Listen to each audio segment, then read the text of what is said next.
Hey, what's up everyone? This is Nick at Stridewise.com, and today I am reviewing the world famous, trend-setting, pioneering Chukka boot from Clarks, the Desert Boot.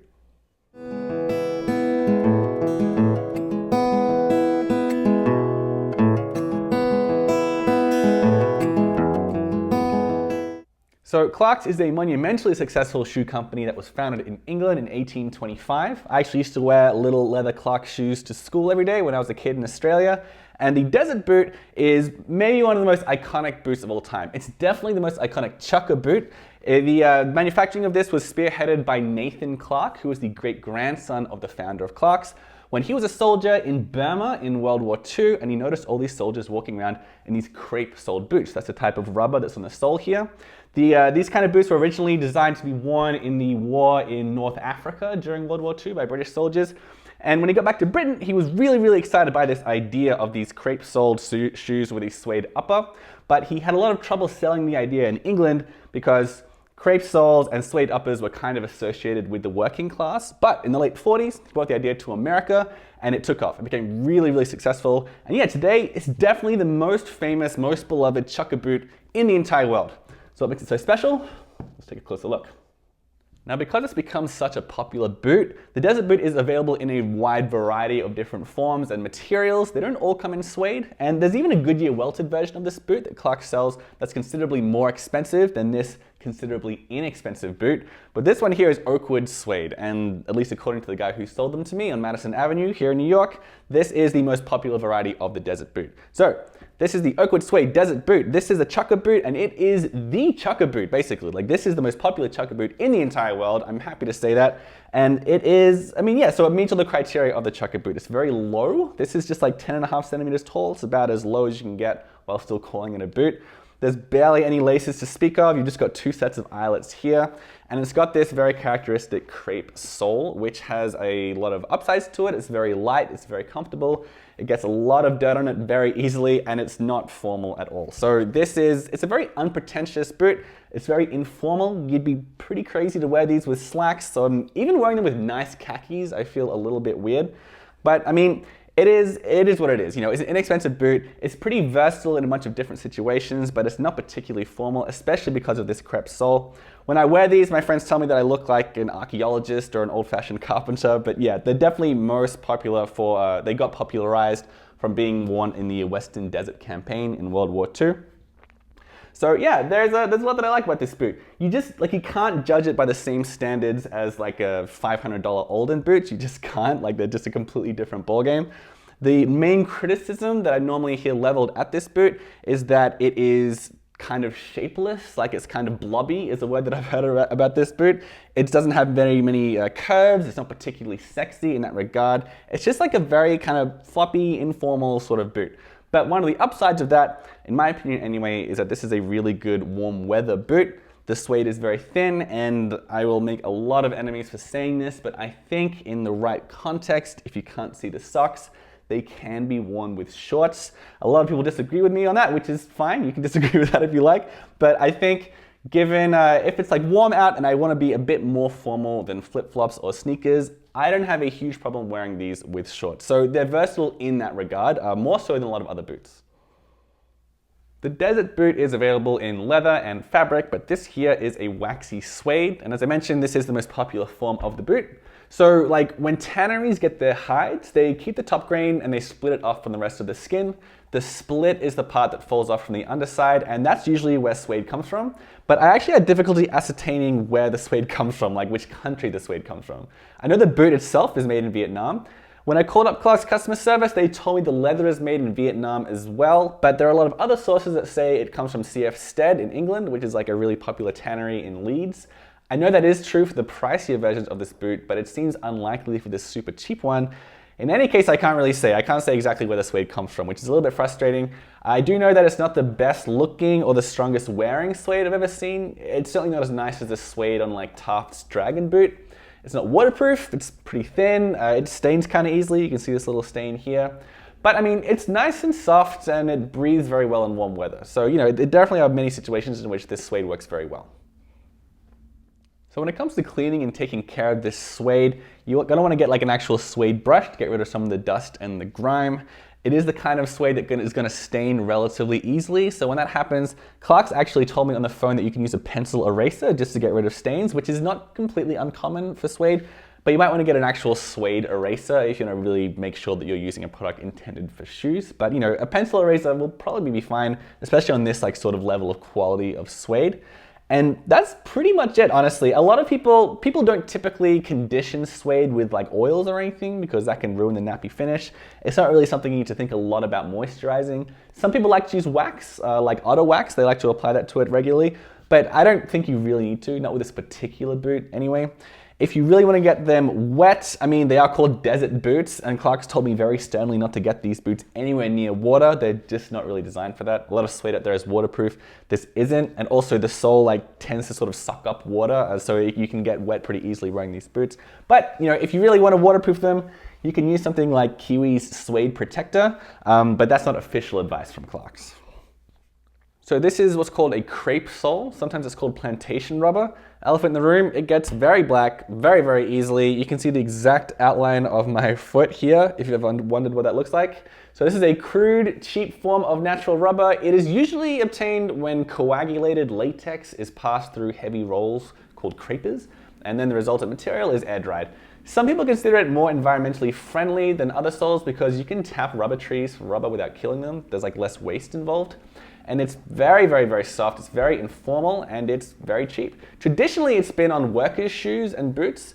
It's almost like a slipper in that you can kind of feel it when you step on rocks and sticks and stuff. So it's not super crazy durable. And there are a few other downsides as well. Obviously, it gets dirty very, very easily.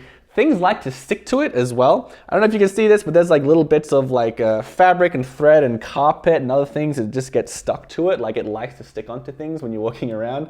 It also slips kind of easily in wet conditions, and some people even say that it absorbs water and you can get your feet wet. I mean, they're called desert boots. They're not great in wet weather at all.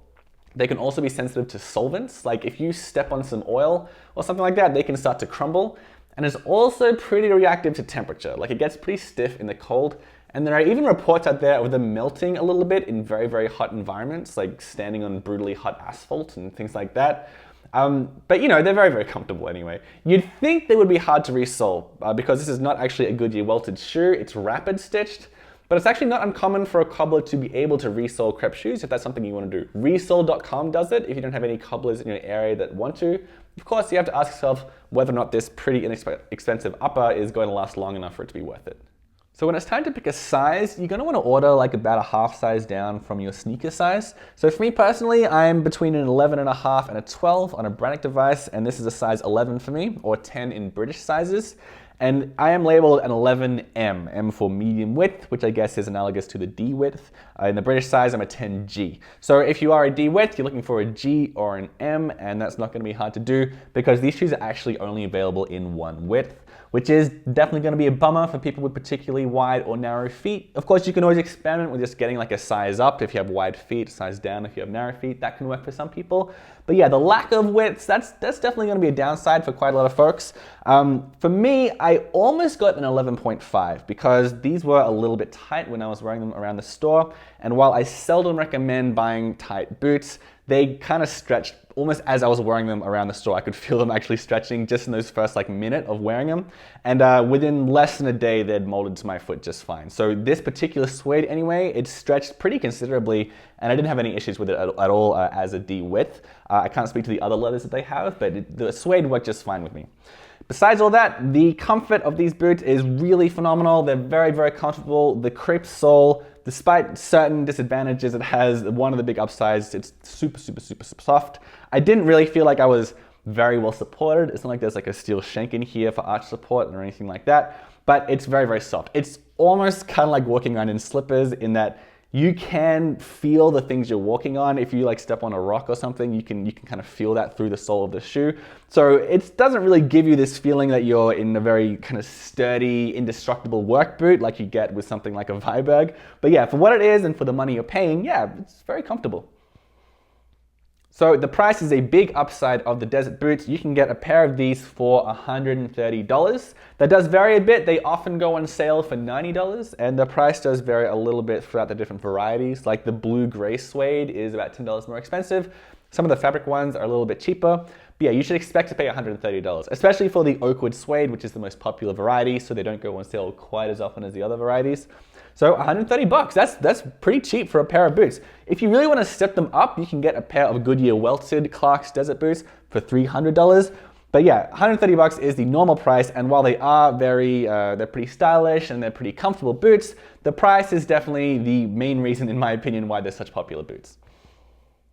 So why should you get a pair of Clarks desert boots? I mean, first of all, look, they're very inexpensive. They're very reasonably priced boots. That's definitely a big part of the appeal. Super comfortable. This crepe sole, despite certain faults and it getting very ugly after a bit of wear, it's very, very soft. I love walking around in these. It's kind of like wearing slippers. I was a big fan of the way that felt. It doesn't feel super well supported. There's not amazing arch support, but nonetheless, they're very, very comfortable. And they can be resoled as well. Even though it's not a Goodyear welted shoe, a lot of cobblers are happy to resole crepe soled shoes, so that is definitely an upside. And then another thing is just the look of these shoes, the aesthetic, the appearance of them. They're very kind of unpretentious boots. Now, a lot of people will say that's just a synonym for informal and basic, which, I guess maybe they are. But nonetheless, I think they're good boots. You can wear them with shorts, debatably, yes. But I think of all the boots out there, these are the easiest to wear with shorts and in hot weather as well. You can wear them with jeans. They help to dress up less formal outfits. They're definitely informal boots, yes, but they can dress up a less formal outfit that wouldn't be formal otherwise. So I like that about them as well. And like, of all the boots that I own, I get more compliments on these than any of the other ones, even the really expensive ones. Now, you could easily say that's because they're very basic and they appeal to the general population. They're very unsophisticated, so more people like them. I mean, maybe that's true, fine. But even though they don't have like amazing support, even though they're not super like heavy, I still feel very confident walking around in these because look, people like the look of these boots. There are a few things you might not be quite so crazy about with the Clarks desert boot. There's just one width available, so there's a lot of folks that just won't be able to wear them, so that could be a downside for plenty of people. The fact that they're made in Vietnam wrinkles some folks, they think they should be even cheaper than they are. That's a pretty subjective thing. I think the price is fine for what you're getting, but like, to be fair, they do look inexpensive, which is like another potential con. Like, I mean, they are inexpensive, so that's maybe not such a big deal. They don't have much shape, they're kind of blobby, they don't have many sexy curves or anything like that. They have this very inexpensive rubber sole. But like, for comparison's sake, Thursday Boot Company makes Chukka boots that are just $50 more expensive and they look way more expensive, whereas these are $130 and they look about $130. I don't think that's a big deal myself, but the crepe sole is another downside that you may find. As I said, super, super comfortable, but as I also said, it gets very dirty very, very easily. It isn't super, super durable. It isn't great in like cold weather. It gets very stiff. In very, very, very, very hot weather, if you like leave it in your hot car, there are some reports of them melting. Even in wet weather, they can soak up a bit of water. They're not super water resistant. And the boot itself is not water resistant at all. It's a desert boot after all. But I don't think that's a big deal personally because like, look, you get what you pay for, and for the price, I really am very happy with these boots. Okay, those are my thoughts on the OG Chukka boot, the Clarks Desert Boot. For the incredibly long and even more detailed written review, click the link in the description below and make sure you subscribe because I don't have anything to do but just think about boots all day long, every day, and I've got a lot more reviews coming up.